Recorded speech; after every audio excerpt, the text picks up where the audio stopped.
আজকে আমরা আলোচনা করব জিহাদের উপরে। এই জিহাদকে ফার্জ করা হয়েছে। জিহাদ সম্পর্কে আমাদের সামনে যে চিত্র ভেসে ওঠে জিহাদের কথা শুনলেই, সেটা হচ্ছে এই জিহাদ মানেই হচ্ছে হাতের কাছে যা পাও, দা খন্তা শাবল, তাই নিয়ে ঝাঁপায় পড়ো, আর কাফের যে জায়গায় পাও টুকরা টুকরা করে শেষ করে দাও। এর নাম জিহাদ। এই কথা আমাদের কি পাশ্চাত্যের লেখকরা তারা এভাবে চিত্রিত করেছে ইসলামের জিহাদকে। এটা কি ফার্সিতে বলা হয়েছে ওয়ালাকিন কালামদার কাফে দুশমন আস্ত। দুশমনের হাতে কলম ছিল, যেমন খুশি তেমন ইসলামের ইতিহাসকে তারা বিকৃত করেছে। জিহাদ এটি হারবের প্রতিশব্দ নয়, জিহাদ এটি এর প্রতিশব্দ নয়, জিহাদ এটি যুদ্ধের প্রতিশব্দ নয়। হারবুন মানে যুদ্ধ, ওয়ার মানে যুদ্ধ, আর আরবি জিহাদ মানে যুদ্ধ নয়। আরবিতে জিহাদের আবিধানিক এবং পারিভাষিক অর্থ হচ্ছে এই, ভালো করে বুঝুন।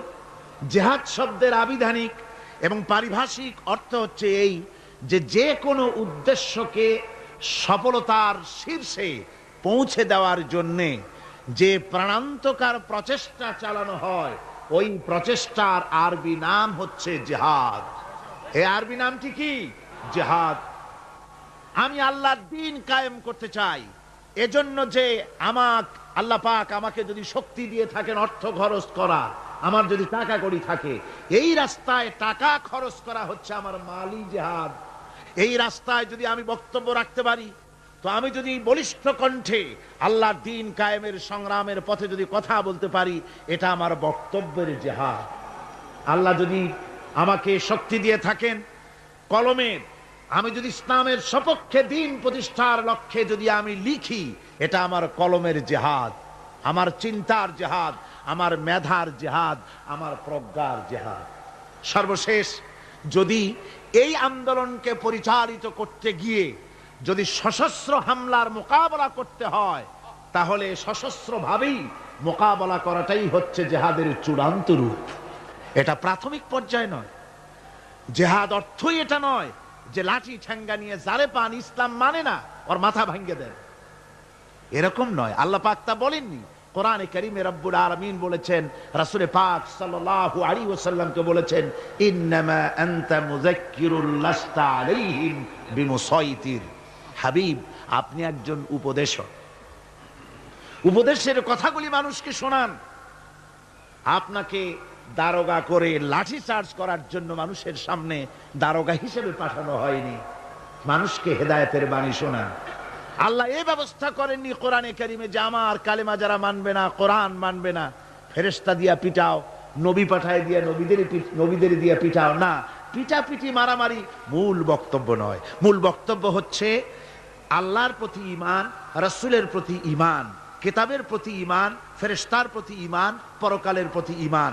এই ঈমানকে প্রতিষ্ঠিত করতে হবে পৃথিবীর বুকে, সেজন্য সংগ্রাম করতে হবে। সেই সংগ্রাম যত প্রকারেরই হোক, সবগুলি জিহাদের অন্তর্ভুক্ত। সবগুলি কি? জিহাদের অন্তর্ভুক্ত। কিন্তু আজকে পৃথিবীর ইহুদি আর খ্রিস্টানেরা যে যুদ্ধ করছে বিভিন্ন জায়গায়, ওই যুদ্ধ হচ্ছে রাষ্ট্র দখলের জন্য, দেশ দখলের জন্য। মুসলমানেরা স্বার্থ সিদ্ধির জন্য, দেশ দখলের জন্য জিহাদ করে না। জিহাদ সম্পর্কে যে ধারণার, কুধারণা এবং মিথ্যা ধারণার সৃষ্টি করা হয়েছে, তার কারণেই যে ওরা জানে না মুসলমান কি। ওরা ইসলামকে মনে করে শুধুমাত্র একটি ধর্ম, আর মুসলমানদেরকে মনে করে একটা জাতি।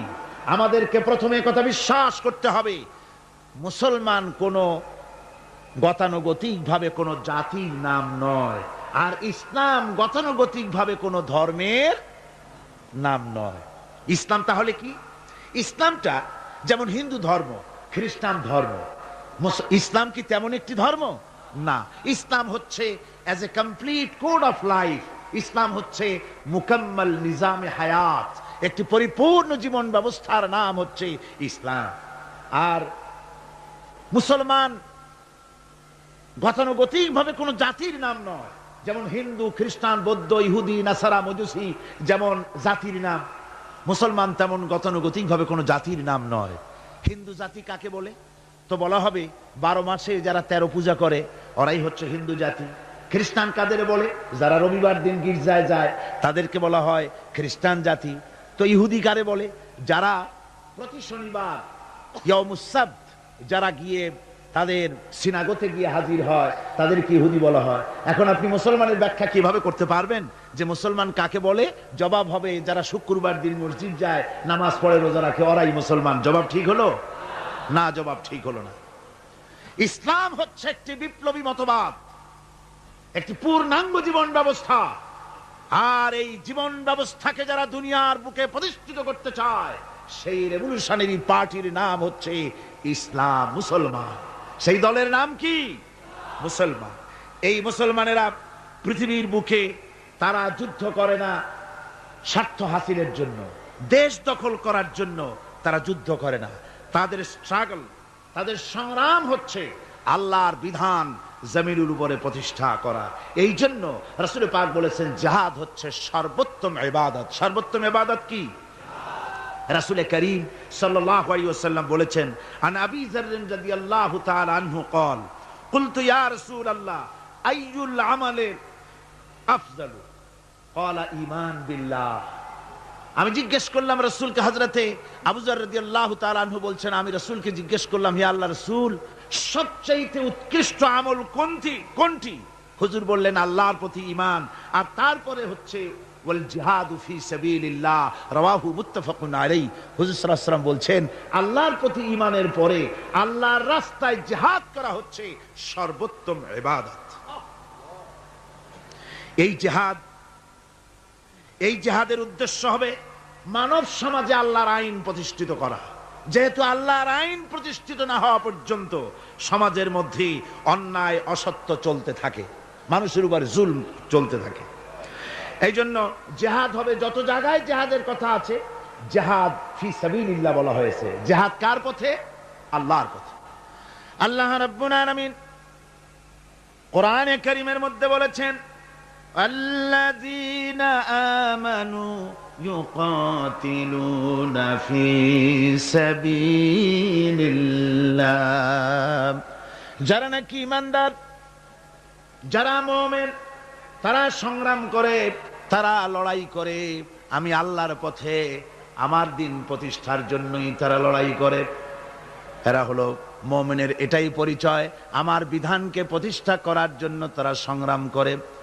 ওয়াল্লাযীনা কাফারু ইউকাতিলুনা ফি সাবিলিত তাগুত, আর যারা নাকি কাফের, যারা মহাসত্যকে অস্বীকার করেছে, কেবলমাত্র ওরাই তাগুতের মতবাদকে প্রতিষ্ঠিত করার জন্য তারা সংগ্রাম চালায়। তাহলে মুমিন সংগ্রাম করে কার পথে? আল্লাহর পথে। আর কাফের সংগ্রাম করে কার পথে? তাগুতের পথে। তাগুত কাকে বলা হয়? তাগুত বলা হয় সেই শক্তিকে যে শক্তি শুধু নিজেই আল্লাহর আইন অমান্য করে বসে থাকে না, বরং অন্যদেরকেও আল্লাহর আইন অমান্য করতে বাধ্য করে। তাকে আরবিতে কি বলা হয়? তাগুত বলা হয়। এই জন্য নদীর মধ্যে পানি যখন প্রবাহিত হয়, নদীর দুইটা কূল আছে। কয়টা কূল? এই দুই কূলের সীমারেখা ঠিক রেখে পানি যদি প্রবাহিত হয় তখন বলা হয় যে পানি নদীর আইন কানুন মেনে চলছে। কিন্তু যখন দুকুল ছেপে পানি প্লাবিত হয়ে জনপদকে ডুবিয়ে দেয় তখন আরবিতে বলা হয় তগাল বাহার, অর্থাৎ সমুদ্রের মধ্যে, দরিয়ার ভিতরে সীমা লঙ্ঘনকারী শক্তির সৃষ্টি হয়েছে। দেখুন হযরত মূসা আলাইহিস সালামকে আল্লাহ রাব্বুল আলামিন তাকে বলছেন ইযহাব ইলা ফিরআউনা ইন্নাহু তাগাব, ফিরআউন সরকাশ হয়েছে, সীমা লঙ্ঘন করেছে, ওর বিরুদ্ধে, ওর কাছে তুমি চলে যাও, ওকে তুমি দ্বীনের দাওয়াত ওর সামনে গিয়ে পেশ করো। তো এভাবে করে দ্বীনের দাওয়াত দেওয়ার জন্য তাগুতরা চিরকাল বাধা দিয়েছে, আর মুমিন ব্যক্তিরা আল্লাহর দ্বীনকে প্রতিষ্ঠার জন্য সংগ্রাম করেছে। তাই জিহাদ এজন্য নয় যে খোদাদ্রোহীকে উৎখাত করে সেখানে নিজেরা গদি দখল করে বসে নিজেদের মন গড়া আইন ও কানুন চালাবো, এজন্য কিন্তু এই যুদ্ধ নয়, এই জেহাদ নয়। এই জেহাদকে এই জন্যই সর্বোত্তম ইবাদত করা হয়েছে, যেহেতু এই জেহাদ করে মানুষের উপর থেকে মানুষের প্রভুত্ব খতম করার জন্যই এই জেহাদ হবে।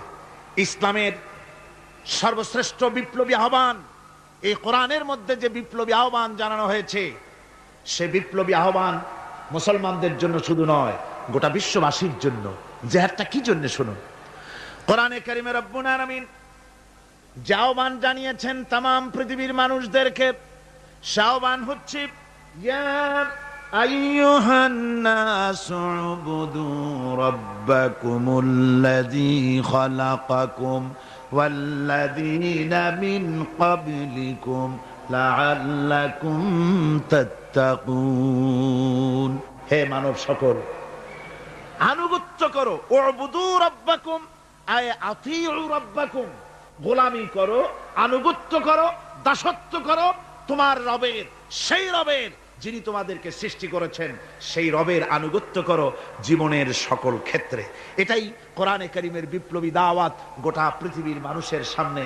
আমার গোলামি করো, যেহেতু সৃষ্টি করেছি আমি। কে সৃষ্টি করেছেন মানুষকে? জোরে সোরে চিৎকার দিয়ে বলুন, কে সৃষ্টি করেছেন? আল্লাহ রাব্বুল আলামিন। এই জন্য মানুষের স্বস্তি, মানুষের স্বাধীনতা, মানুষের শান্তি, মানুষের নিরাপত্তা, মানুষের খেয়ে পরে সুখে শান্তিতে বসবাস করার গ্যারান্টি হচ্ছে আল্লাহর গোলামির ভিতরে। আল্লাহর গোলামি যারাই করবে তারাই শান্তি লাভ করবে। কোরআনে কারীমে রব্বুল আলামিন এ কথাটি এভাবে বলেছেন, আফা গায়রা দীনিল্লাহি ইয়াবগুন وله أسلم من في السماوات والأرض طوعا وكرها। আমার দেওয়া জীবন ব্যবস্থাকে ছেড়ে দিয়ে তোমরা কি অন্য কোন মতবাদ খোঁজো নাকি? ওয়ালাহু আসলামা মান ফিস সামাওয়াতি ওয়াল আরদ, অথচ আকাশে যা কিছু আছে, জমিনে যা কিছু আছে, সব আমার আইন মানে, তাই সব শান্তিতে আছে। জোরে বলেন সুবহানাল্লাহ। তাওআও ওয়া কারহা, ইচ্ছায় হোক অনিচ্ছায় হোক, আকাশ জমিন অন্তরিক্ষ পাহাড়ের মধ্যে দরিয়ার মধ্যে যেখানে যা কিছু আছে সব আইন মানে কার? আর সেজন্যই শান্তি। এই শান্তি প্রতিষ্ঠার জন্য পৃথিবীর মানুষ বহুত চেষ্টা করেছে, কিন্তু শান্তি অর্জন করতে পারে নাই। পেরেছে? পারে নাই। আমাদের দেশের রেডিও এবং টেলিভিশনে বিভিন্ন ধর্মগ্রন্থ পড়া হয়, তারপরে বলে বিশ্বের সকল সৃষ্টির মঙ্গল হোক, ওং শান্তি, ওং শান্তি। আমি বলেছি, এইভাবে কেউ যদি ওং ওং করতে করতে যদি একেবারে রক্তবমিও করে, তবুও শান্তি প্রতিষ্ঠা হতে পারে না। শান্তি প্রতিষ্ঠার জন্য এই পৃথিবীর বুকে মানুষের চেষ্টার কম নাই। মানুষ এই পৃথিবীতে শান্তি প্রতিষ্ঠার জন্য লিগ অফ নেশনস তৈরি করেছে, ইউনাইটেড নেশনস অর্গানাইজেশন তৈরি করেছে। পৃথিবীর মানুষ সেন্টো, সিয়াটো, ওয়ার্কস, সার্ক কত কিছু তৈরি করলো।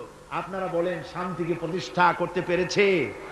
জোরে জবাব দিন, শান্তি প্রতিষ্ঠা করতে পেরেছে? পারে নাই।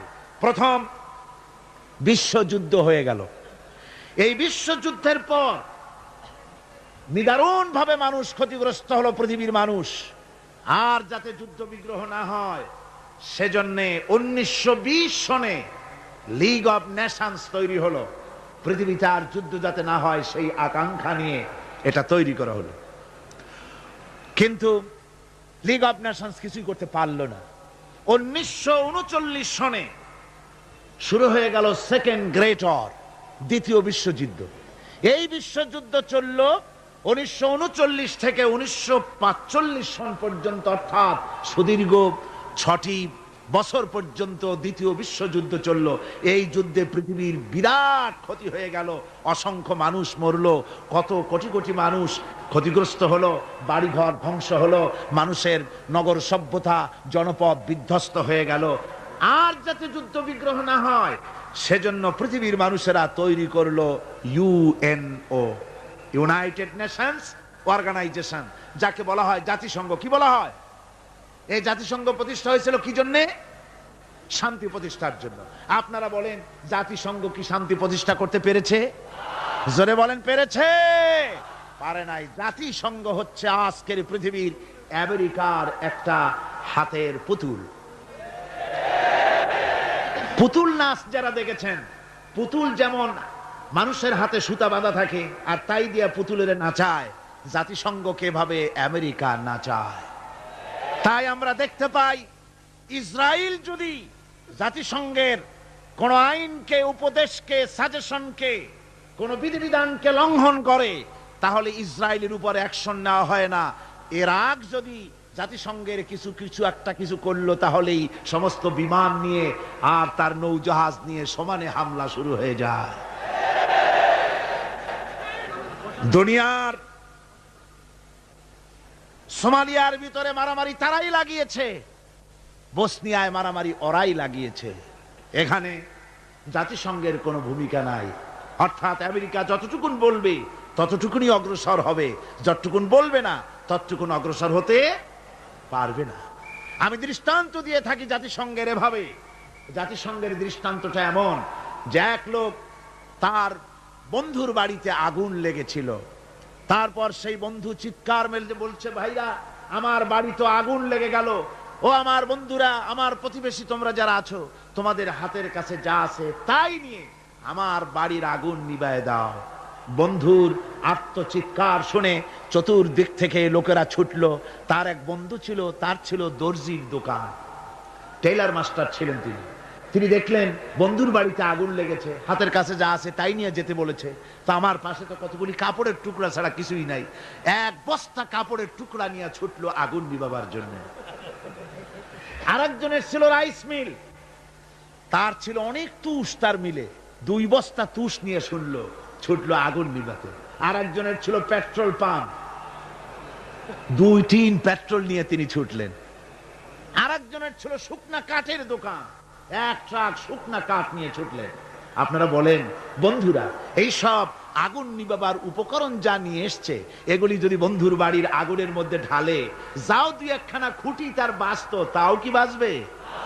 সব শেষ। আজকে জাতিসংঘের অবস্থা তাই হয়েছে। জাতিসংঘ যেখানে, জাতিসংঘের বিল্ডিংটি এখানে, এর কাছেই আমি প্রোগ্রাম করেছি। আমাকে যখন জাতিসংঘের হলগুলি ঘুরিয়ে ঘুরিয়ে দেখানো হচ্ছিল, আমি প্রশ্ন করেছিলাম, ডেমনস্ট্রেটর যে ছিল তাকে জিজ্ঞেস করেছি এই জায়গাটা কি ছিল, ইতিহাসটা আমাকে শোনা। ওরা বলল এই জায়গাটা ছিল কসাইখানা। এইখানে নিউ ইয়র্ক শহরে শুকর, গরু ইত্যাদি জবাহ করা হতো, আর এখান থেকে গোশত, মাংস ডিস্ট্রিবিউট করা হতো। শহরের লোকেরা, খুচরা খরিদ্দার এখান থেকে কিনে নিয়ে যেত। পরবর্তী সময় এটা লোকেরা খরিদ করে নিয়ে এর উপরে জাতিসংঘের এই বিশাল অফিস তৈরি করেছে। এত বড় অফিস, এরকম করে তাকাতে গেলে মাথার টুপি পড়ে যাবে, এত উঁচা অফিস। সেখানে হাজারো, অনেকগুলি, অন্তত 22টা ভাষায় বক্তৃতা ইন্টারপ্রেটার হয়। এক অফিসের কথা আর এক অফিস থেকে তারা শুনতে পারে, দেখতে পারে, একের ভাষা আর একে বুঝতে পারে। কিন্তু বসনিয়ার মানুষের ক্রন্দন ধ্বনির ভাষা তারা বুঝতে পারে না। তারা সব কিছু করতে পারে, বুঝতে পারে, কিন্তু সোমালিয়ার মানুষের হাড্ডিসার এই মানুষগুলির দৃশ্য তাদের চোখে পড়ে না। আমেরিকা শেষ সময় সোমালিয়ার মানুষকে কিছু সাহায্য পাঠিয়েছে। আমরা বলেছি সোমালিয়ার মানুষকে সাহায্য পাঠাইয়া বসনিয়ার পাপ গোপন করতে পারবে না, এ শাস্তি তোমাকে ভোগ করতেই হবে। সুতরাং জাতিসংঘের অফিস নির্মিত হলো, বিশাল ইমারত তৈরি হলো। তারা ডাক দিল, দুনিয়ায় আগুন লেগেছে, অশান্তি নিভাবার জন্য যার কাছে যা আছে তাই নিয়ে ছুটে আসো। আর আশা বলল আমার কাছে আছে সমাজতন্ত্র, সে এসে সমাজতন্ত্র ঢেলে দিল ওর মধ্যে। ভারত বলল আমার কাছে আছে সেকুলারিজম, এনে ঢেলে দিল ওর মধ্যে। আমেরিকা বলল আমার কাছে আছে ক্যাপিটালিজম, দিল পুঁজিবাদ ওর মধ্যে ঢাইলা। পৃথিবীর এই জ্বলন্ত অশান্তির আগুনের মধ্যে প্রত্যেকেই তাদের ম্যানমেড নিজস্ব মস্তিষ্ক প্রসূত মতবাদগুলি ঢেলে দিয়ে পৃথিবীর অশান্তির আগুনকে শত সহস্র গুণে বর্ধিত করে গোটা দুনিয়াকে জ্বালিয়ে পুড়িয়ে শেষ করে দিল। আজকে যদি মুসলমানদের শান্তি পেতে হয়, তাহলে খ্রিস্টান আর ইহুদিদের জাতিসংঘের মুখে লাথি মেরে মুসলমানদের জাতিসংঘ করতে হবে। বিশ্ব শান্তি প্রতিষ্ঠার জন্য আল্লাহ রাব্বুল আলামিন স্থায়ী পরিকল্পনা দান করেছেন। রব্বুল আলামিন বলেছেন, তাআলাউ ইলা কালিমাতিন সাওয়াইন বাইনানা ওয়া বাইনাকুম আল্লা না'বুদা ইল্লাল্লাহ। আল্লাহ পাক বলছেন, ও আমার হাবিব, আপনি বলুন, ও আহলে কিতাবের লোকেরা, ও খ্রিস্টান জগৎ, ও পৃথিবীর মানুষেরা, তাআলাউ ইলা কালিমাতিন সাওয়াইন বাইনানা ওয়া বাইনাকুম, এমন একটা কথার দিকে তোমরা ঐক্যবদ্ধ হও যেটা তোমাদের জন্য আর আমাদের জন্য সমভাবে প্রযোজ্য। তা হচ্ছে এই, আল্লাহ না'বুদা ইল্লাল্লাহ, আল্লাহ ছাড়া কারো গোলামি করব না। আমেরিকার গোলামি নয়, রাশিয়ার গোলামি নয়, ফ্রান্স এবং ব্রিটেনের গোলামি নয়, ভারতের গোলামি নয়, গোলামি হবে আল্লাহ সুবহানাহু ওয়া তাআলা। এরই মধ্যে শান্তি নিহিত। শান্তি কোথায় নিহিত? আল্লাহর গোলামির মধ্যেই, এরই মধ্যেই শান্তি নিহিত। ওয়ালা নুশরিকা বিহি শাইআ, আর আল্লাহর শক্তির সাথে কোন জিনিসকে আমরা অংশী স্থাপন করব না। আর পরস্পরকে আমরা প্রভু বলে মেনে নেব না আল্লাহ ছাড়া। এটাই হলো শান্তির পরিকল্পনা। তিনটা আল্লাহ তিনটা পরিকল্পনা দিলেন। কয়টা দিলেন? একই পরিকল্পনার তিনটে দিক। এক, আল্লাহর গোলামি, আল্লাহ ছাড়া কারো গোলামি করা যাবে না, আল্লাহর সাথে কাউকে অংশী স্থাপন করা যাবে না।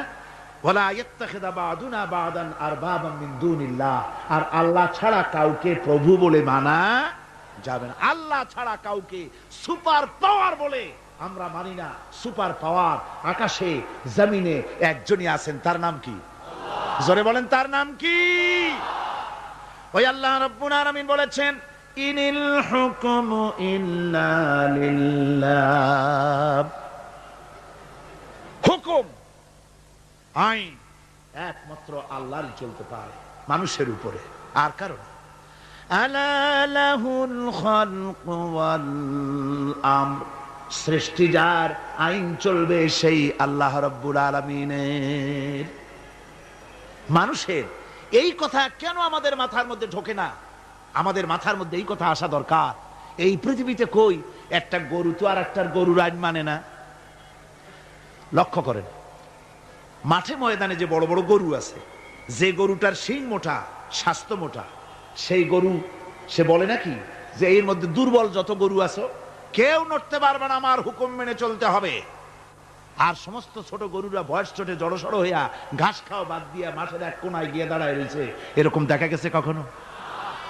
একটা গরু আর একটা গরুর আইন মানে না, একটা গাধার একটা গাধার আইন মানে না, একটা ব্যাঙ ছোট্ট প্রাণী, সেই ব্যাঙ আর একটা ব্যাঙের আইন মানে না। ভাদ্র মাসে, শ্রাবণ মাসে যখন বৃষ্টি পড়ে, তখন বড় ব্যাঙটা সে বলে না যে ছোট ব্যাঙেরা একটা টু শব্দ করতে পারবি না, যত গ্যাং ওর গ্যাং আমিই করব। আর সব ব্যাঙেরা বয়স ছোটে চুপ হয়ে গেছে, এরকম হয়েছে কখনো? মুসলমান ভাইয়েরা, একটা গাধা একটা গাধার আইন মানে না, একটা কুত্তার আইন মানে না, একটা ব্যাঙের আইন মানি না। তুমি মানুষ হয়ে আর একটা মানুষের তৈরি করা আইনের সামনে কি করে মাথা নত করো? এটা শিরকুন আযীম।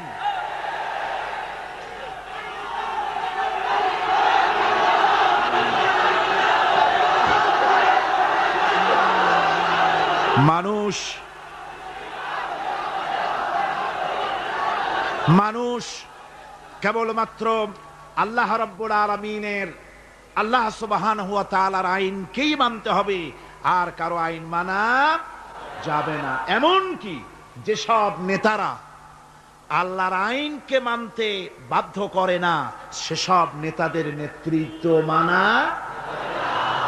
আল্লাহ রাব্বুল আলামিন কোরআনে কারীমের মধ্যে বলেছেন, ওয়ালা তুতিউ আমরাল মুসরিফিনাল্লাযীনা ইউফসিদুনা ফিল আরদি ওয়ালা ইউসলিহুন। আল্লাহ পাক বলেন, ওই সব নেতাদের আনুগত্য মোটেও করো না যারা নাকি জমিনের উপরে বিপর্যয় সৃষ্টি করে, ফাসাদ সৃষ্টি করে আর সংশোধনমূলক কোনো কাজ করে না। ওই সব নেতাদের কোনো কথা তোমরা মেনো না, তাদের অনুসরণ করো না। আইন মানা তো দূরের কথা, ওদের আনুগত্যও করো না। আল্লাহ পাক আরো বলেছেন, আলা লানাতুল্লাহি আলায যালিমিন আল্লাযীনা ইয়াসুদ্দুনা আন সাবিলিল্লাহি ওয়া ইয়াবগুনাহা ইওয়াজা। আল্লাহর লানত, আল্লাহর অভিসম্পদ ওই সব নেতাদের উপরে যারা নাকি আল্লাহর সহজ রাস্তাকে জটিল এবং বক্র করে দেয়, যারা আল্লাহর আইন মানুষকে মানার ব্যাপারে বাধ্য করে না, বরং আল্লাহর আইন মানুষ যাতে না মানে সেই চেষ্টাই যারা করে। আল্লাহর রাস্তায় ওয়াসুদ্দুন আন সাবিলিল্লাহ, আল্লাহর রাস্তায় যারা ইসলামী আন্দোলনের সামনে, আল্লাহর দ্বীনের সামনে যারা প্রতিবন্ধকতার সৃষ্টি করে, আল্লাহ বলেন তাদের উপরে আল্লাহর লানত, তাদের উপরে আল্লাহর কি লানত। এই জন্য কোরআনে কারীম বলছে এই সমস্ত নেতৃত্ব খোদা বিরোধী নেতৃত্ব, আল্লাহদ্রোহী নেতৃত্ব যেখানেই প্রতিষ্ঠিত হয় সেখানে তারা দুইটা কাজ করে।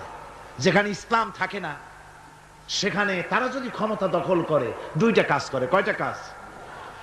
কোরআনে রব্বুল আলামিন কোরআনে কারীমে বলেছেন, ইন্নাল মুলুকা ইযা দাখালু ক্বারিয়াতান আফসাদুহা ওয়া জাআলু আইজ্জাতা আহলিহা আযিল্লা ওয়া কাযালিকা ইয়াফআলুন।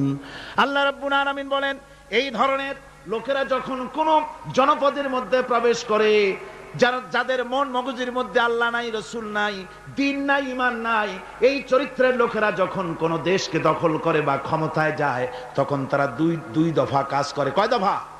দুই দফা কাজ করে। তার একটা দফা হলো তারা সেই সমাজের ভিতরে সম্মানিত লোকগুলিকে বেইজ্জত করে, লাঞ্ছিত করে আর সমাজের ভিতরে ফাসাদ বরপা করে দেয়। বাস্তব কিনা বলে? এই বাস্তবতা কি সন তারিখ দিয়ে বুঝাই দেওয়া লাগবে আপনাদেরকে? মানুষেরা আল্লাহ রাব্বুল আলামিন সাফ করে বলছেন, এরা যখন ক্ষমতায় যায় দুই দফা কাজ করে। দেশের সম্মানিত লোকগুলিকে বেইজ্জত করে দেয়, তারা লাঞ্ছিত করে আর সমাজের মধ্যে বিপর্যয় ফাসাদ সৃষ্টি করে দেয়। মারামারি, কাটাকাটি, ব্যাংক লুট, মানুষ হত্যা, চতুর্দিকে ত্রাস সৃষ্টি করে তারা। পক্ষান্তরে আল্লাহ রাব্বুল আলামিন বলেন, পক্ষান্তরে যারা আমার দ্বীন কায়েম করে, আমার মুমিন বান্দারা কোন দেশ যদি দখল করে, কোন দেশে যদি আমার ইসলাম কায়েম হয়ে যায়, তখন আমার বান্দারা চার দফা কাজ করে। কয় দফা? আল্লাযীনা ইম্মাক্কান্নাহুম ফিল আরদ আকামুস সালাত ওয়া আতাউজ যাকাত ওয়া আমারু বিল মারুফি ওয়া নাহাউ আনিল মুনকার। আমার বান্দারা মুমিনেরা তারা যদি ক্ষমতা পায়, কোন দেশে যদি তারা যেতে পারে, ক্ষমতা দখল করে, তাহলে তারা চার দফা কাজ করে। প্রথম দফা হচ্ছে তারা ক্ষমতা নিয়েই নামাজ প্রতিষ্ঠা করে। কি প্রতিষ্ঠা করে? প্রথম কাজই হলো তারা নামাজ প্রতিষ্ঠা করে। তারপরে তারা সেখানে যাকাত আদায় করে। প্রথমে নামাজ প্রতিষ্ঠা করে, 2 নম্বরে যাকাত আদায় করে, 3 নম্বরে মানুষকে সৎ কাজের আদেশ দেয়, 4 নম্বরে অসৎ কাজ থেকে মানুষকে বিরত রাখে। এই 4টি কাজ করে মুমিনেরা ক্ষমতায় গেলে। আর যাদের চিন্তায় চেতনায় কোরআন নাই, আল্লাহ নাই, রসুল নাই, ঈমান নাই, ওরা যদি ক্ষমতায় যায় 2 দফা কাজ করে। সম্মানওয়ালা লোকগুলোকে বেইজ্জত করে দেয়, জেল ভরে সব সম্মানিত লোক দিয়ে, বাড়িঘর লুটপাট করে সব সম্মানিত লোকদের, তাদেরকে জ্বালাবতন করে দেয় আর সেখানে বিপর্যয় মারামারি সৃষ্টি করে দেয়। এই জন্যে দুনিয়ায় যত পয়গম্বর এসেছেন সমস্ত নবীরা তারা মানুষের কাছে দাওয়াত পেশ করেছেন। আল্লাহ রাব্বুল আলামিন বলেন, নবীরা দাওয়াত দিয়েছেন, ইয়া কাওমি ইবুদুল্লাহা মা লাকুম মিন ইলাহিন গায়রু।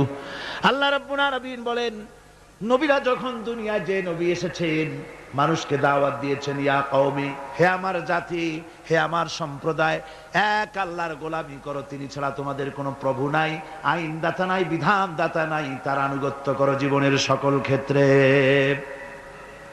কোরআনে কারীমে মুসলমানদেরকে বলা হয়েছে হিজবুল্লাহ, মুসলমানদেরকে কি বলা হয়েছে? হেজবুল্লাহ। হেজবুল্লাহ মানে কি? আল্লাহর সৈনিক। এই আল্লাহর সৈনিকদের, তাদেরকে আল্লাহ পাক এই পৃথিবীতে তাদের অস্তিত্ব প্রতিষ্ঠিত করেছেন কি কারণে?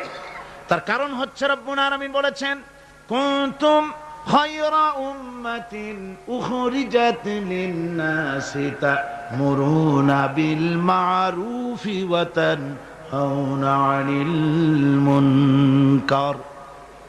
কুনতুম খায়রা উম্মাতিন, তোমরাই শ্রেষ্ঠতম জাতি, শ্রেষ্ঠতম দল। মানুষের কল্যাণের জন্য তোমাদেরকে পৃথিবীতে প্রেরণ করা হয়েছে। কাজ কি? তা'মুরুনা বিল মা'রুফ, মানুষকে ভালো কাজের জন্য উৎসাহিত করো, ভালো কাজের আদেশ দাও। ওয়া তানহাউনা আনিল মুনকার, আর সমস্ত খারাপ কাজ থেকে মানুষকে ফিরায় রাখো। সুতরাং এই পৃথিবী থেকে জুলম, শোষণ, অশান্তি, বিপর্যয়, দুঃখ, তারপরে যুদ্ধ, বিগ্রহ, সবকিছুর বিরুদ্ধে মুসলমানদেরকে ঐক্যবদ্ধভাবে লড়াইয়ের ময়দানে আসতে হবে। কোরআনে কারিমে রব্বুল আলামিন কথা এভাবে বলেছেন, ওয়াকাতিলুহুম হাত্তা লা তাকুনা ফিতনাতুন ওয়া ইয়াকুনাদ দীনু কুল্লুহু লিল্লাহ। আল্লাহ রাব্বুল আলামিন বলেন, সংগ্রাম করো, লড়াই করো ততক্ষণ পর্যন্ত যতক্ষণ না আমার দ্বীন প্রতিষ্ঠিত হয়ে যায়, আর মানুষের তৈরি করা মতবাদের শেষ শিকড়টুকুনো যতক্ষণ মূলোৎপাটিত না হয়, ততক্ষণ পর্যন্ত আমার দ্বীন প্রতিষ্ঠার জন্য লড়াই করো। ও মুসলমানেরা, যারা মুসলমান এই লড়াই, এই জিহাদের দায়িত্ব যদি গ্রহণ না করে, মুসলমানেরা যদি ঈমানের এই দায়িত্ব কবুল না করে, আল্লাহর দ্বীন প্রতিষ্ঠার জন্য যদি সংগ্রাম না করে, রব্বুল আলামিন বলেন, ইল্লা তাফআলুহু তাকুন ফিতনাতুন ফিল আরদি ওয়া ফাসাদুন কাবীর। ইল্লা তাফআলুহু, যদি তোমরা তা না করো, তাহলে মনে রেখে দিও বিরাট বিপর্যয়, ভাঙন, মুসিবতের সম্মুখীন তোমাদের হতে হবে পৃথিবীর মুসলমানেরা। আজ আমরা এই দায়িত্ব পালন করছি না বলে আমাদের সামনে এই বিরাট মুসিবত এসেছে বিশ্ব জুড়ে, ঠিক কিনা কর? আমার এতক্ষণের আলোচনার দ্বারা একথা আমার মনে হয় আপনারা বুঝতে পেরেছেন যে অনৈসলামিক শাসন ব্যবস্থার মূলোৎপাটন করে সেখানে ইসলামী রাষ্ট্র প্রতিষ্ঠা করাটাই হলো মুসলমানদের সবচেয়ে বড় দায়িত্ব। আর এটাই হলো জিহাদের মূল উদ্দেশ্য। কথা বুঝতে পেরেছেন? জিহাদের উদ্দেশ্য কোন দেশ দখল করে সেখানকার প্রেসিডেন্ট আমরা হব, সেখানের মাল সম্পদ লুটপাট করে নেব, এটা জিহাদের উদ্দেশ্য নয়। জিহাদের উদ্দেশ্যই হলো মানুষের তৈরি করা মতবাদ উৎখাত করে আল্লাহর দ্বীন প্রতিষ্ঠিত করা। এটাই হলো জিহাদের মূল উদ্দেশ্য। আর এই উদ্দেশ্য নিয়ে পৃথিবীর মানুষ যেখানেই মুসিবতে আছে, যে জায়গায় বিপদে আছে, যে জায়গায় কষ্টে আছে, সেখানেই মুসলমানদেরকে ঝাঁপিয়ে পড়তে হবে। রাসূলুল্লাহ বলেছেন, পৃথিবীর সমস্ত মুসলমানেরা হচ্ছে কাজাসাদিন ওয়াহিদ, একটা বডির মতো। মুসলমান কি? একটা শরীরের মতো। তার পায়ের তলায় কাটা ফুটলে মাথায় খবর হয়, মাথায় কাটা ফুটলে পায়ের তলায় খবর হয়। কিন্তু পায়ের তলায় কাটা ফুটলে যদি মাথায় টেন না পায়, মাথার চুল ধরে টানলে যদি পায়ে টেন না পায়, তাহলে কি হয়েছে লোকটি? জি, প্যারালাইসিস হয়ে গেছে, পক্ষাঘাত হয়ে গেছে। আমার মুসলমান ভাইয়েরা, বসনিয়ার মুসলমানদেরকে মারা হচ্ছে, বসনিয়ার নারীদেরকে ধর্ষণ করা হচ্ছে, কচি কচি মাসুম বেগুনা বাচ্চাদেরকে জবাই করা হচ্ছে। ওই খবর শুনে যদি আমার কলিজা না কান্দে, কাশ্মীরের মুসলমানদের মসজিদের ভেতরে ভারতের কাফির সৈন্যরা গুলি করে পাখির মতো মুসল্লি, নামাজরত মুসল্লি গুলিকে পাখির মতো শিকার করে দিতেছে, দুনিয়া থেকে বিদায় করে দিতেছে। এ খবর শোনার পর মুসলমানদের কলিজায় যদি আগুন না লাগে, তাহলে মনে করতে হবে ইমানে প্যারালাইসিস হয়ে গেছে, ইমানটাই প্যারালাইসিস হয়ে গেছে।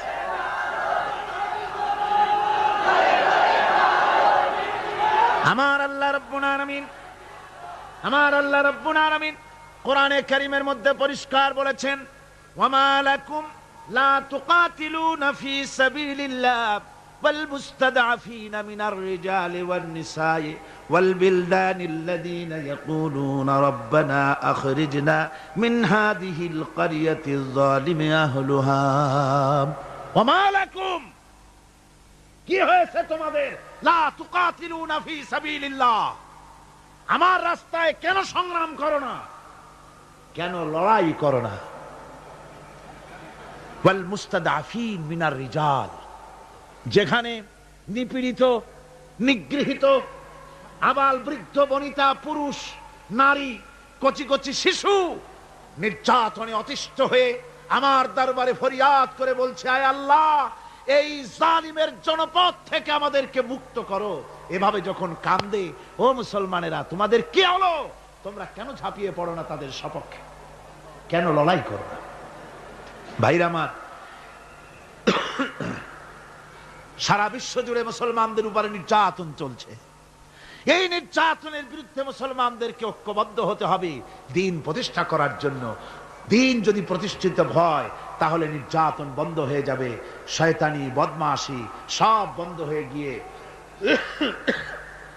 সুখ এবং শান্তি প্রতিষ্ঠিত হবে। এই জন্য ইসলামে জিহাদের স্তর সম্পর্কে বলা হয়েছে।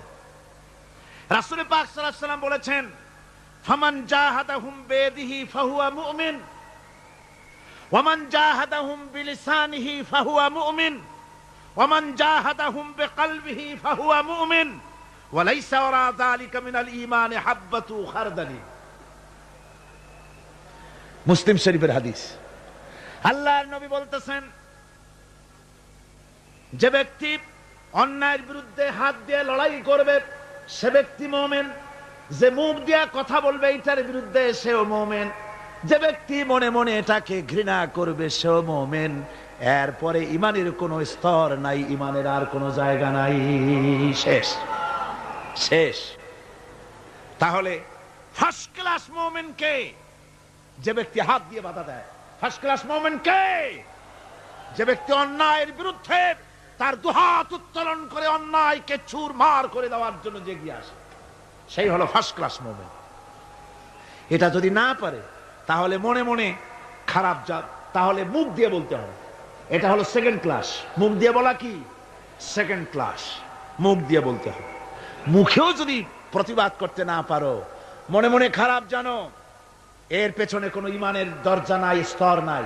তবে মনে মনে খারাপ জানা, আর খারাপ জানার অর্থ কি? মনে মনে খারাপ জেনে এই পরিস্থিতির কেমন করে পরিবর্তন আসতে পারে সেই চিন্তা ভাবনা দরদ যদি কলিজায় না থাকে তো ইমানের খাতায় নামটাও থাকবে না। মুমিনদেরকে আল্লাহ দ্বীন প্রতিষ্ঠার জন্য জিহাদে অংশগ্রহণ করতে হবে। তাদেরকে এই জিহাদ হচ্ছে আল্লাহ পাকের পক্ষ থেকে বিরাট নিয়ামত মুসলমানদের জন্য। আমার ভাইয়েরা, ঈমান হচ্ছে জিহাদের সাথে অঙ্গাঅঙ্গি ভাবে জড়িত। আল্লাহর পথে জিহাদের বিরাট মর্যাদা। সে মর্যাদার কথা আমি সূরা আস-সাফ আলোচনা করতে গিয়ে তার প্রথম দিনেই, প্রথম রুকুতেই আপনাদের সামনে পেশ করেছি। আল্লাহ রাব্বুল আলামিন বলেন, ইন্নাল্লাহা ইউহিব্বুল্লাযীনা ইউকাতিলুনা ফি সাবিলিহি সাফফান কাআন্নাহুম বুনিয়ানুম মারসুস। আল্লাহ রাব্বুল আলামিন বলেন, আল্লাহর কাছে সর্বাধিক প্রিয় ব্যক্তি তারা, সবচাইতে প্রিয় ব্যক্তি ওই সব লোকেরা যারা নাকি আল্লাহর দ্বীন প্রতিষ্ঠার জন্য যারা লড়াই করে সারিবদ্ধ হয়ে, ইস্পাত দৃঢ় হয়ে, সীসা ঢালা প্রাচীরের মতো কাতারবন্দি হয়ে আল্লাহর জন্য, আল্লাহর দ্বীনের জন্য যারা লড়াই করে তারাই হলো আল্লাহর কাছে সবচাইতে বেশি প্রিয় ব্যক্তি। সবচাইতে প্রিয় মানুষ তারা যারা দ্বীন প্রতিষ্ঠার জন্য লড়ে।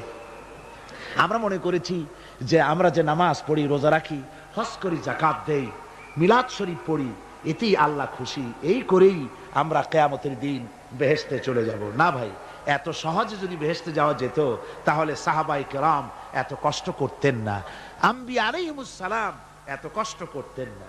সূরা তওবার মধ্যে এই কথাটি আল্লাহ পাক কি সুন্দর করে বলেছেন। আল্লাহ বলেছেন, আজআলতুম সিকায়াতাল হাজ্জ ওয়া ইমারাতাল মাসজিদিল হারাম কামান আমানা বিল্লাহি ওয়াল ইয়াউমিল আখির ওয়া জাহাদা ফি সাবিলিল্লাহ লা ইস্তাউনা ইনদাল্লাহ ওয়াল্লাহু লা ইয়াহদিল কওমাল যালিমিন। আল্লাহ পাক বলছেন যে তোমরা কি হাজীদেরকে পানি পান করায়া, ওই মক্কার লোকদের তাদের একটা গৌরব ছিল যে আমরা তো হাজীদের পানি পান করাই, মসজিদে হারামের সেবা শুশ্রূষা করি, আমরা মসজিদ ধুই, পরিষ্কার রাখি, এতগুলি যে সব কাজ করি, মুসলমানদের চাইতে আমাদের মর্যাদা আল্লাহর কাছে কোনো অংশ কম নয়। আল্লাহ বলেন না, হাজীদের পানি পান করায়া আর মসজিদে হারামের খেদমত করে তোমরা তাদের সমান হতে পারবে না যারা আমার উপর ঈমান এনেছে, আমার রাসূলের উপর ঈমান এনেছে, পরকালকে বিশ্বাস করেছে এবং আমার উপর ঈমানের ভিত্তিতে তারা আমার দ্বীনকে প্রতিষ্ঠার জন্য যারা লড়াই করেছে, ওদের সমান তোমরা কোনো দিন হতে পারবে না, কখনো পারবে না। এই দ্বীন প্রতিষ্ঠা করার জন্য সাহাবায়ে কেরাম জীবন দিলেন। সেই বেহেশতে আমরা কেমনে যাব কোন তো দেখি? সেই বেহেশতে যাওয়া কি সম্ভব? হ্যাঁ সম্ভব, যদি আমরা ওই পরীক্ষা আমরাও দেই। হযরতে বেলাল রাদিয়াল্লাহু তাআলা আনহু যে পরীক্ষা দিয়েছেন, হযরতে সুমাইয়া যে পরীক্ষা দিয়েছেন, হযরতে খাব্বাব, হযরতে খুবাইব যে পরীক্ষা দিয়েছেন, ওই পরীক্ষা যদি আমরাও দিতে পারি তাহলে হয়তো তাদের কাছাকাছি আল্লাহ আমাদেরকেও থাকার তৌফিক দিবেন জান্নাতের ভেতরে। আপনারা জানেন বেলালের কি অপরাধ ছিল? বেলালের কি অপরাধ ছিল? অপরাধ শুধু কলেমা পড়েছে। এই অপরাধে বেলালকে তারা মেরেছে, তাকে ঘুমাতে দেয় নাই, খাবার দেয় নাই। এরপরেও যখন তিনি কালেমা ছাড়েন নাই, হযরতে বেলালকে উটের পায়ের সঙ্গে রশি দিয়া বেঁধে উটকে তাড়ায় দিয়েছে। উট দৌড়াতেছে, বেলাল দড়ির মাথায় বাঁধা। বেলালের শরীরটা পাথরের সঙ্গে আঘাত লেগে লেগে পিঠের চামড়া ছেড়ে যায়, মাথার চামড়া ছেড়ে যায়। উট আর দৌড়াতে পারে না। তখন উটের পা থেকে হযরতে বেলালকে খসিয়ে নিয়ে উত্তপ্ত মরুভূমির উপরে বেলালের রক্তাক্ত শরীরটাকে চিৎ করে শুইয়ে দিয়ে কাফের বেঈমানেরা লোহার রড দিয়ে চতুর্দিকে দাঁড়িয়ে তাকে পিটাচ্ছে আর বলছে, বেলাল এখনো মুহাম্মদের সাল্লাল্লাহু আলাইহি সাল্লামের আল্লাহরে ভুলে যা, লাত মানাতের উপরে ঈমান আন।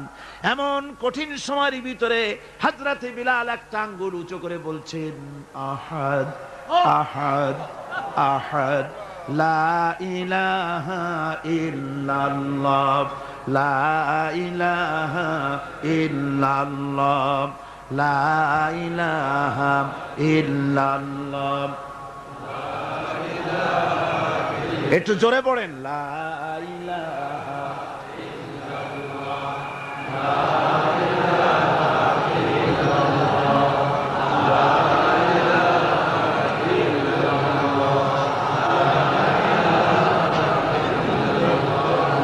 লা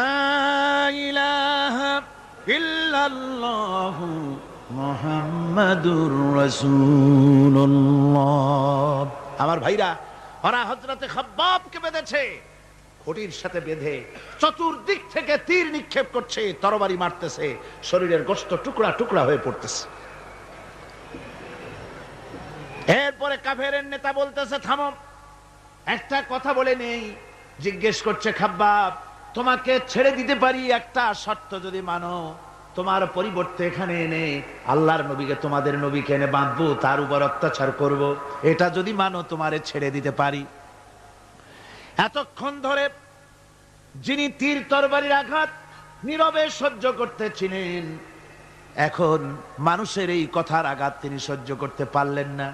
হযরতে খাব্বাব ডাক দিয়া বলেন, ও কাফির বেঈমানেরা শোনো, তোমাদের হাত দিয়া আল্লাহর নবীকে এখানে এনে, তোমাদের হাত দিয়ে তীর তরবারি তো দূরের কথা, তোমাদের নাপাক হাত দিয়া আল্লাহ নবীর গায়ে যদি একটা ফুলও নিক্ষেপ করো, আমার শরীরের ভিতরে এক ফোঁটা রক্ত থাকতে আমি তা বরদাস্ত করব না।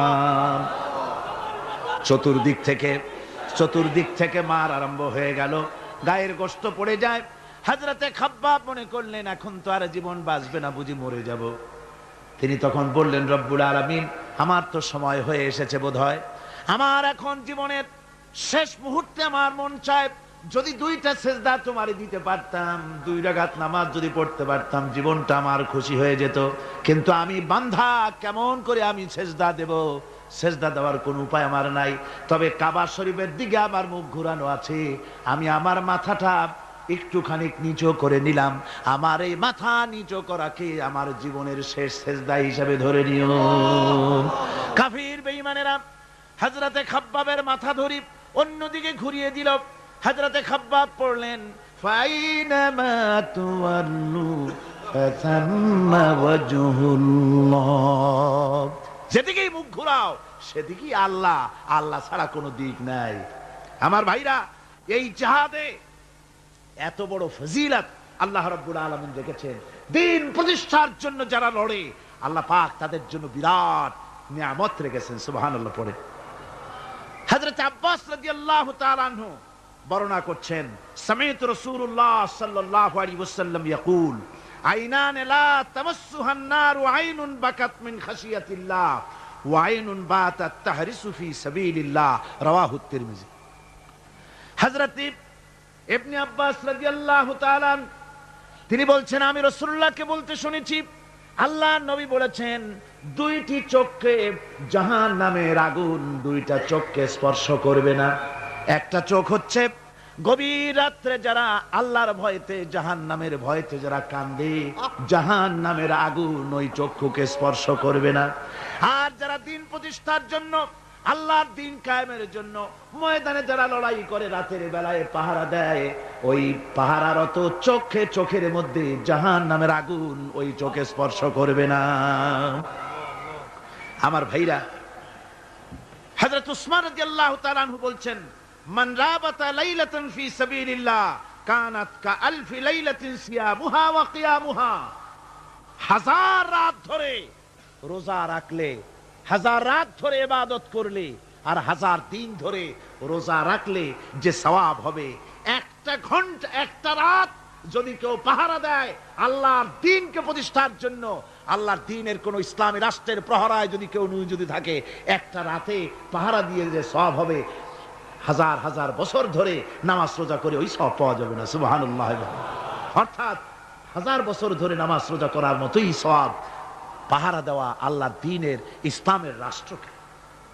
বন্ধুগণ, রাসূল পাক সাল্লাল্লাহু আলাইহি ওয়াসাল্লাম তিনি বলেছেন, কিয়ামতের দিন জাহান্নামের আগুন আর জিহাদের ময়দানের ধুলি, এ দুটি একসঙ্গে কোন মানুষের পেটের মধ্যে প্রবেশ করবে না। রাসূল পাক সাল্লাল্লাহু আলাইহি ওয়াসাল্লামের একটি হাদিস যা মিশকাত শরীফের মধ্যে বর্ণিত আছে। মিশকাত শরীফের সম্ভবত 336 পৃষ্ঠায় এই হাদিসটি বর্ণনা করা হয়েছে যে হযরত ইবনে আইস রাদিয়াল্লাহু তাআলা আনহু হচ্ছেন এই হাদিসের রাবী। তিনি বলছেন, একবার হুজুর সাল্লাল্লাহু আলাইহি ওয়াসাল্লাম এক ব্যক্তির জানাজায় গিয়ে উপস্থিত হলেন। হযরত ওমর রাদিয়াল্লাহু তাআলা আনহু তখন হুজুরকে বললেন, হে রাসূল, আপনি এই লোকটার জানাজা পড়বেন? এই লোক তো ইসলামের এই ক্ষতি করেছে, সেই ক্ষতি করেছে, অমুক করেছে, এই লোকটার আপনি জানাজা পড়বেন? হুজুর তখন উপস্থিত লোকদের জিজ্ঞেস করলেন, হাজিরিন, তোমরা কি কেউ এই লোকটাকে কোন ইসলামের ভালো কাজ করতে দেখেছো? একজন লোক দাঁড়িয়ে গেলেন, তিনি বললেন, হে আল্লাহর নবী, আমি সাক্ষী, আমি দেখেছি। একটা মুজাহিদ বাহিনী জিহাদ করে ফিরতে ছিল, তো এক জায়গায় তারা ডেরা গাড়লো, শিবির স্থাপন করলো রাত কাটাবে বলে। আমি দেখেছি এই লোকটি সারা রাত সেই মুজাহিদদেরকে, সাহাবীদেরকে সারা রাত জেগে জেগে পাহারা দিয়েছে। আল্লাহর নবী জানাজার ইমামতি করলেন, আর এরপরে তাকে কবরের মধ্যে মাদফুন করে দিয়ে নবীজি তার কবরের পাশে দাঁড়িয়ে বললেন, ইন্না আসহাবাকা ইয়াজুন্নুনা আন্নাকা মিন আহলিন নার ওয়া আনা আশহাদু আন্নাকা মিন আহলিল জান্নাহ। নবীজি বলছেন, ও কবরবাসী, তোমার সাথীরা মনে করে তুমি জাহান্নামী, আর আমি নবী মুহাম্মদ সাল্লাল্লাহু আলাইহি ওয়াসাল্লাম সাক্ষী দিচ্ছি তুমি বেশক আল্লাহর বেহেশতি, তুমি অবশ্যই আল্লাহর জান্নাতে যাবে। এরপর হযরত ওমরের দিকে ফিরে রাসূলুল্লাহ বললেন, ওমর, মানুষের শুধু বাহ্য দৃশ্যটাই দেখো না, তার অন্তরের জজবাটাকেও কদর করো। সুবহানাল্লাহ বিহামদিহি। এই জিহাদের ময়দানে যারা কাজ করে, জান দেয়, মাল দেয়, আল্লাহ পাক তাদের উপরে রহম করেন। এই জিহাদ হচ্ছে এক অগ্নি পরীক্ষা। এই জিহাদটা কি? অগ্নি পরীক্ষা। এমনি এমনি বেহেশতে যাওয়া যাবে না ভাই। আল্লাহ রাব্বুল আলামিন কোরআনে কারীমের মধ্যে বলেছেন, أحسب الناس أن يتركوا أن يقولوا آمنا وهم لا يفتنون। লোকেরা কি ভেবেছে নাকি যে ঈমান এনেছি এই কথাটা বললেই আমি বেহেশত দিয়ে দিব, মুমিন বলে সার্টিফাই করব? না, যখনই তারা বলবে আমি মুমিন, আমি তখন তাকে অবশ্যই পরীক্ষা করব, এই পরীক্ষায় তাকে পাশ করতে হবে। কোরআনে কারীমে আল্লাহ রাব্বুল আলামিন অনেক জায়গায় এই কথাগুলি বলেছেন। এমনি এমনি ছেড়ে দেওয়া হবে না। আমি অতীতের লোকদেরকেও পরীক্ষা করেছি, তোমাদেরকেও পরীক্ষা করব। পরীক্ষা না দিয়ে কেউ তোমরা বেহেশতে যেতে পারবে না। এই জমিনে তোমাদের আগুনের পরীক্ষা দিতে হবে।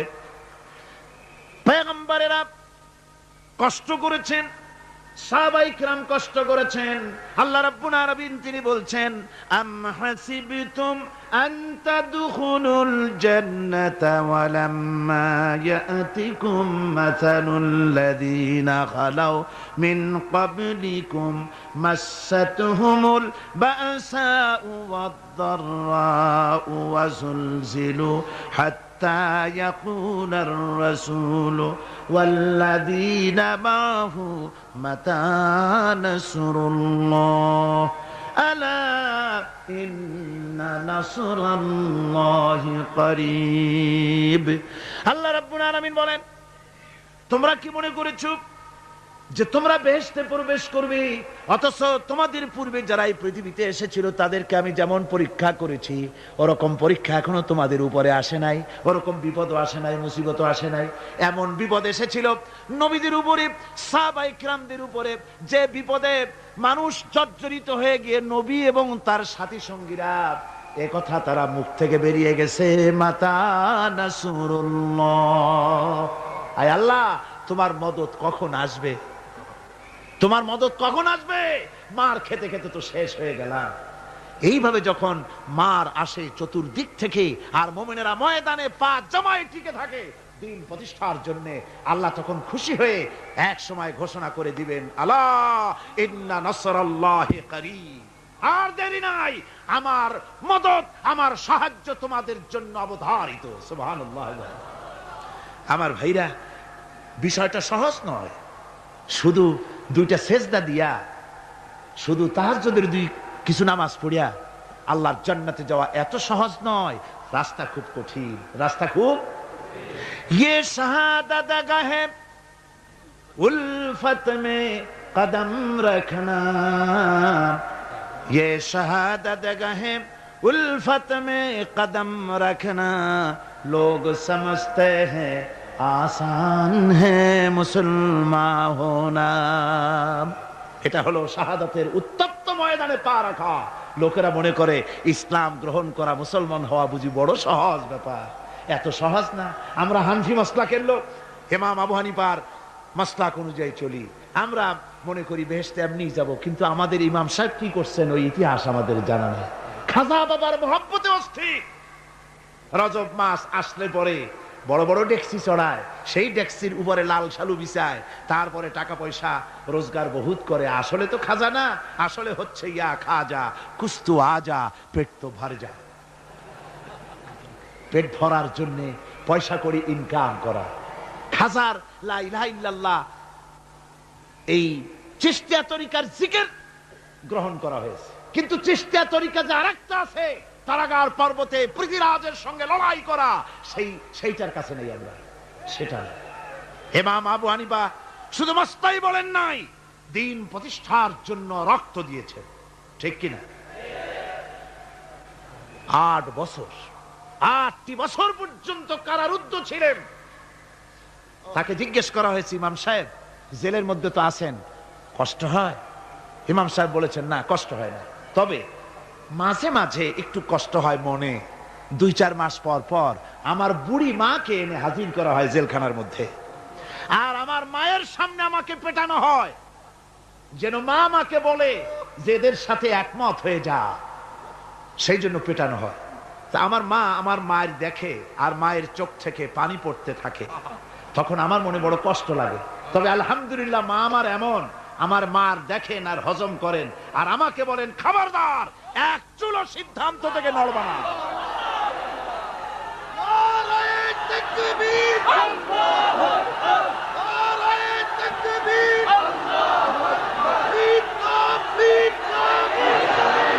আমার ভাইরা,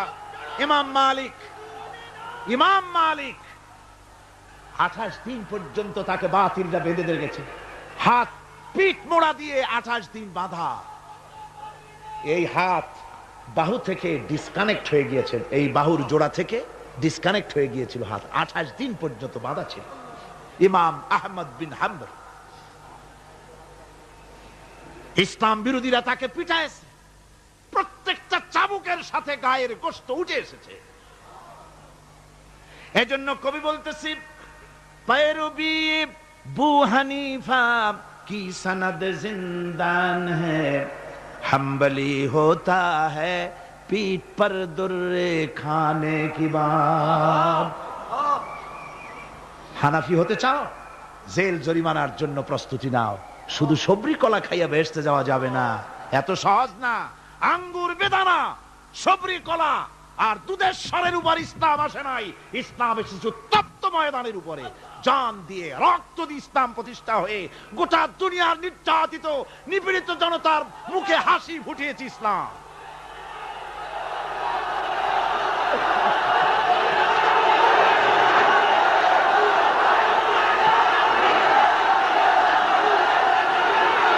আমার ভাইয়েরা, এই জিহাদ যখন শুরু হয়ে যাবে, মুসলমানেরা যখন আল্লাহর দয় বিধান কায়েমের জন্য যখন লড়াইয়ের ময়দানে যখন ঝাঁপায়া পড়বে, সে ময়দানে যদি তাদের অস্ত্র কম থাকে, জনসংখ্যা কম থাকে, আল্লাহ রাব্বুল আলামিন ওয়াদা করেছেন, ওয়া কানা হাক্কান আলাইনা নাসরুল মুমিনিন। আল্লাহ রাব্বুল আলামিন বলেন, মুমিনরা যখন বিপদে পড়ে যায়, তখন মুমিনদের সাহায্য করা আমি আল্লাহর জন্য ওয়াজিব হয়ে যায়। আমি আল্লাহর জন্য ওয়াজিব। আমার মুমিন ময়দানে মার খাবে আমার দিনের জন্য, আর আমি তাকায় থেকে দেখবো না, তা হবে না। প্রাথমিক পর্যায়ে দেখবো যে তোমরা আসলেই দিন প্রতিষ্ঠার জন্য লড়ো কিনা। তোমাদের বিবি বাল বাচ্চা তোমাদের সামনে শেষ হবে, ঘর বাড়ি জ্বলে যাবে, চাকরি যাবে, সব যাবে, তারপরেও আমার দিন প্রতিষ্ঠার জন্য ময়দানে টিকে থাকো কিনা। যদি তা থাকো, তাহলে আমার মদদ অবশ্যম্ভব।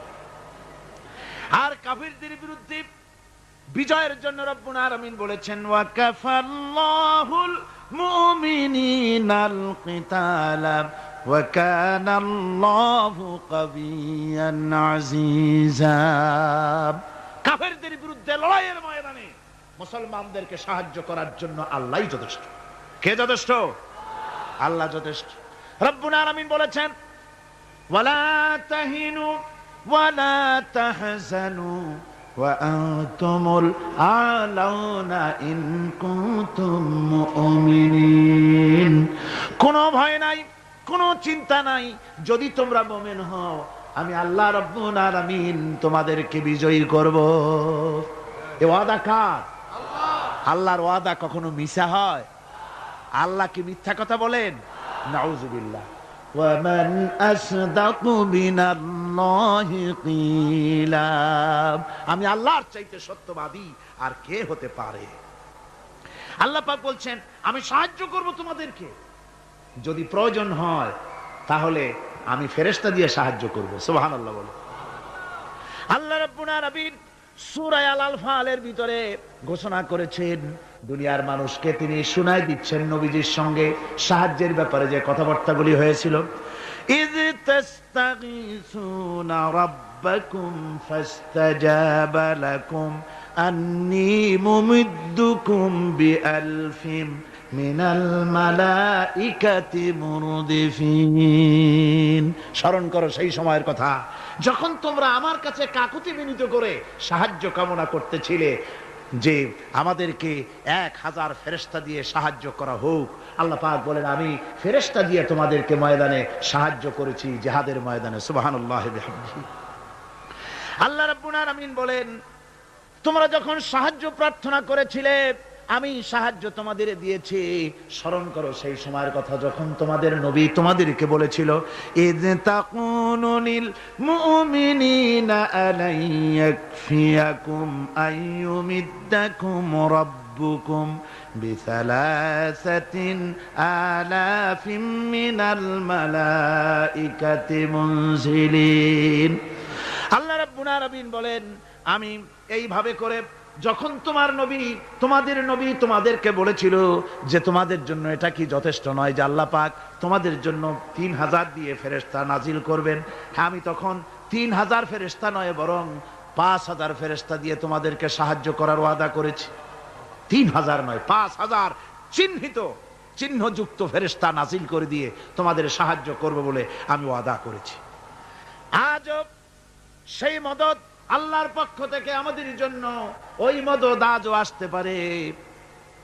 কবি বলছেন, ফেজায়ে বদরে পয়দা কুন ফিরিশতে তেরি নুসরত কো উতর সকতে গর্দু সে কতর অন্দর কতর আবি।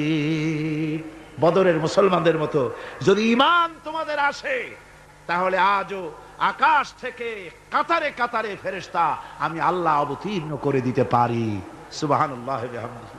আমার ভাইরা, হযরতে সাদ বিন আবি ওয়াক্কাস রাদিয়াল্লাহু তাআলা আনহু, তিনি কাদিসিয়ার যুদ্ধের পর যখন পারস্য দখলের জন্য চললেন, পাহরাস নগর অবরোধ করলেন, সামনে পড়ল নদী। এই নদী পাড়ি দিবেন, সাথে তার হাজার হাজার সৈন্য, এই সৈন্য নিয়ে নদী পাড়ি দিবেন। জিজ্ঞেস করলেন সাহাবীদের, তোমরা কি চাও ইসলামের আন্দোলন, ইসলামের জিহাদ, আল্লাহর দ্বীন এখানেই শেষ হয়ে যাক, এটা চাও, না ইসলামের এই কলেমার আওয়াজ নদীর ওপারেও নিয়ে যেতে হবে, অথচ আমাদের কাছে কোনো পারাপারের কোনো নৌকা নাই, কি করতে চাও? সাহাবীরা বললেন, আমরা আপনার অর্ডার ফলো করব, আমরা এই নদীর ওপারে গিয়েও কালেমার পতাকাকে উড্ডীন করতে চাই, কালেমার সুশীতল ছায়াতলে গোটা দুনিয়াকে আনতে চাই।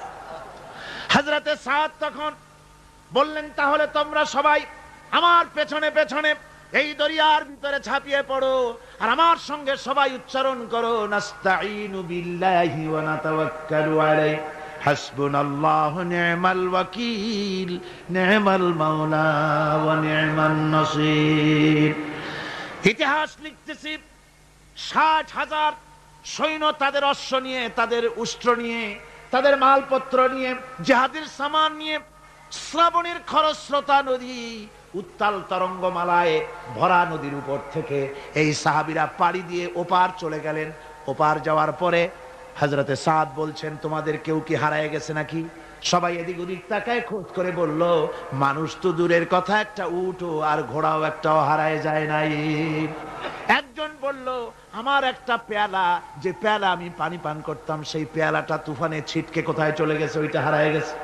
হযরতে সাদ বলেন, মুজাহিদের কোন জিনিস দরিয়া নিতে পারে না, অবশ্যই তা ফেরত আসবে। এই কথা তিনি বলতেছিলেন, হঠাৎ করে দরিয়ার কিনারে একটা আওয়াজ হলো, দেখা গেল তুফানের ভিতরে সেই হারানো বাটিটা তাদের মধ্যে ফিরে এসেছে। আল্লাহু আকবার। মুজাহিদদেরকে সাহায্য করেন স্বয়ং আল্লাহ রাব্বুল আলামিন। আফ্রিকার জঙ্গলের কাছে ভিন্ন ইতিহাস, জঙ্গলের কাছেই মুসলমানদেরকে থাকতে দেওয়া হয়েছিল। মনে করা হয়েছিল জঙ্গলের সমস্ত হিংস্র প্রাণীরা এই মুসলমানদের শেষ করে দেবে, যুদ্ধ করা লাগবে না। হযরতে সাদ সে অবস্থা বুঝতে পারলেন, তিনি একটা মঞ্চ তৈরি করলেন। সেই মঞ্চের উপরে দাঁড়ায় জঙ্গলের প্রাণীদের দিকে লক্ষ্য করে তিনি নোটিশ জারি করে দিলেন, বললেন, ইয়া আইয়াতুহাল হাশারাতু ওয়াস-সিবাউ নাহনু আসহাবু রাসূলুল্লাহ সাল্লাল্লাহু আলাইহি ওয়াসাল্লাম। হে জঙ্গলের হিংস্র প্রাণীরা, আমরা আল্লাহ রাসূলের সাহাবী, ফাইন্না নাজিলুনা ফামান ওয়াজাদনা বাদাহু কাতালনাহু। আমরা রাসূলের সাহাবী, এইখানে আল্লাহর দ্বীনকে কায়েম করার জন্য আমরা এসেছি, আল্লাহর কলেমার আওয়াজ নিয়ে আমরা এখানে রাত কাটাবো। সুতরাং এই জঙ্গলের ভিতরে হিংস্র প্রাণী যত আছো, সব আমাদের এই জায়গা ছেড়ে অন্যত্র চলে যাও। আফ্রিকার জঙ্গলি মানুষেরা চিন্তা করলো, মানুষের কথা কি জঙ্গলি প্রাণীতে শোনে নাকি, পাগলে কয় কি? তারা তাকায় তাকায় দেখলো, হযরতে সাদের এই ঘোষণার পরে বাঘের কাতারে বাঘ, সিংহের কাতারে সিংহ, সাপের কাতারে সাপ, যার যার ডিম আর বাচ্চাগুলি মুখে কামড়ায়া সাহাবীদের এলাকা ছেড়ে দিয়ে তারা অন্যত্র চলে গেল। আমার মুসলমান ভাইরা, এই ছিল মুসলমানদের ইতিহাস। দিন প্রতিষ্ঠা করার কাজে মুসলমান এগোলে আল্লাহই মদত করেন। কে মদত করেন? বিশ্বকবি, কবি সম্রাট আল্লামা ইকবাল রহমতুল্লাহ আলাইহি বলেছেন, দশত দশত है दरिया भी न छोड़े हमने, दशत दश्त है दरिया भी न छोड़े हमने, बहर जुल्मत पे दौड़ा दिए घोड़े हमने। আমরা সেই মুসলমান, প্রান্তর তো প্রান্তর, আমরা দরিয়ার খরস্রোতা উত্তাল তরঙ্গের উপর থেকে ঘোড়া দাবড়িয়ে আফ্রিকার ভূখণ্ডে কালেমার পতাকা আমরা উড্ডীন করেছি। আমরা সেই মুসলমান যে আমরা আল্লাহর দ্বীন প্রতিষ্ঠার জন্য এই জিহাদের কথা যে আল্লাহ বলছেন, এই জিহাদের জন্য আমরা জান মাল সব কিছুকে উৎসর্গ করতে চাই। আল্লাহ যেন কবুল করেন। সবাই বলেন আমিন। আল্লাহুম্মা আমিন। ربنا ظلمنا أنفسنا وإن لم تغفر لنا وترحمنا لنكونن من الخاسرين ربنا ظلمنا أنفسنا وإن لم تغفر لنا وترحمنا لنكونن من الخاسرين ربنا العالمين আমরা যারা হাত তুলেছি এর মধ্য থেকে মা বাপ যাদের দুনিয়া থেকে জরুবের মতো বিদায় হয়ে গেল, আল্লাহ রব্বুল আলামিন আমাদের আব্বা আর আম্মা দুনিয়া থেকে যাদের জনমের মতো বিদায় হয়ে গেছে, কবরটাকে জান্নাতের টুকরা বানাইয়া দাও রব্বুল আলামিন। আমাদের মা বাপের কবরের মধ্যে বেহেশতের বাগান বানাইয়া দাও। রব্বিরহামহুমা কামা রব্বায়ানি সগীরা, রব্বিরহামহুমা কামা রব্বায়ানি সগীরা। সবাই পড়েন রব্বিরহামহুমা কামা রব্বায়ানি সগীরা। আয় আল্লাহ, জনম দুঃখিনী মা, মায়ের কথা কি ভোলা যায়? একটা অক্ষর মা, আর সারা দুনিয়ার মধু ওই মাকে কেন্দ্র করে জড়াই আছে। আমাদের ওই মা যারা দুনিয়া থেকে বিদায় হয়ে গেছে, আল্লাহ কবরে বেহেশত বানাও। আল্লাহ আমাদের মা বাপ যাদের বেঁচে আছে, আল্লাহ তুমি ইমানের সাথে রাখো, সুস্থতার সাথে রাখো, ভালো রাখো, সম্মানের সাথে রাখো। আল্লাহ তুমি দয়া করে আমাদের মা বাপের উপরে তোমার রহমত নাজিল করে দাও রব্বুল আলামিন।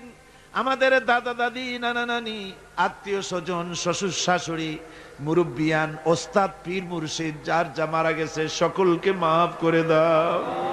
সুবহান রাব্বিকা রব্বিল ইজ্জাতি আম্মা ইয়াসিফুন ওয়া সালামুন আলাল মুরসালিন ওয়ালহামদুলিল্লাহি রাব্বিল আলামিন। ওয়াজআল আখিরা কালিমাতিনা ইনদাল মাউত লা ইলাহা ইল্লাল্লাহু মুহাম্মাদুর রাসূলুল্লাহ।